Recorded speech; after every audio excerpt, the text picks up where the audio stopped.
Hey everybody, welcome back to another Jackson Jet Setting Resort Review. Today we are checking out the JW Marriott Orlando Grande Lakes, which is located right next door to the Ritz-Carlton Orlando Grande Lakes and is near all the major theme parks in Orlando. The first thing that you should know about the property is that it is absolutely massive. The drive into the resort takes a few minutes as you drive along the Ritz-Carlton Golf Club's fairways. Resort fee, by the way, at the resort includes driving range access, so bring your clubs if you're a golfer. You'll likely come across the Ritz-Carlton first and then keep driving to the JW Marriott. You'll see lots of Italian stylings around the entire resort, like this fountain.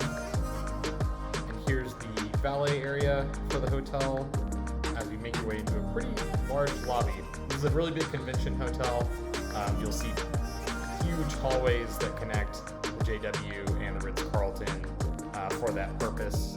So expect really big when you stay here.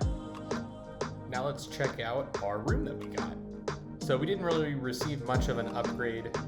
So this is a normal room.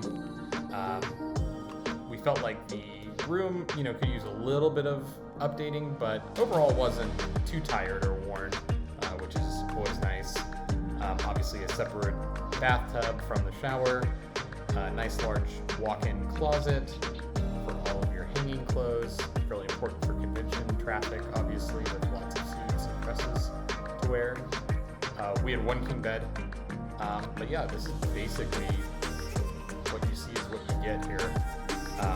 They did have an iPad in the room for ordering things, which I thought was nice, and we had a view over the front of the hotel. The resort is huge, it's over 500 acres, and a lot of the amenities are shared with the Ritz-Carlton. The Ritz-Carlton guests can use the Lazy River pool, for instance, but if you have kids, the Lazy River is on the JW Marriott side, so that's always nice.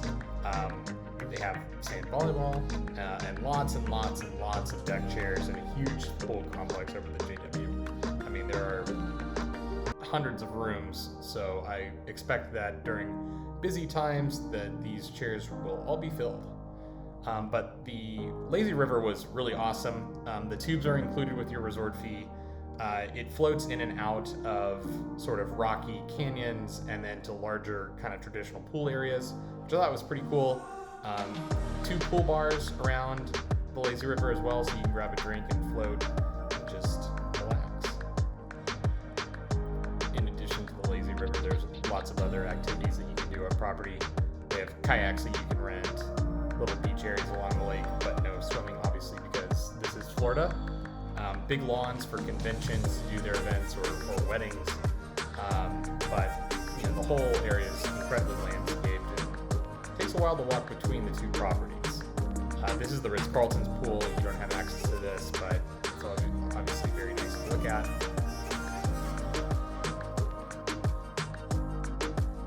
One nice thing sharing with the Ritz-Carlton is that you do have charging privileges at all of the restaurants. So this is the Ritz-Carlton's poolside restaurant, Blue, so you can definitely check that out. You can use the bocce ball near the Ritz-Carlton if you've ever played that. And included in your resort fee are bike rentals from Grande Lakes Sports. Both properties share this. They have lots of tours, including kayaking and falconry, even on property. But we rented bikes and did their mountain bike trail, which we'll show you in a bit. But they also had bags and soccer set up for everyone to play with. This is a view of the golf club where you can hit the driving range as included in your resort fee or use the putting facilities. Didn't have a chance to play, but the resort golf course looked impeccable. So if you're a golfer, definitely bring your clubs.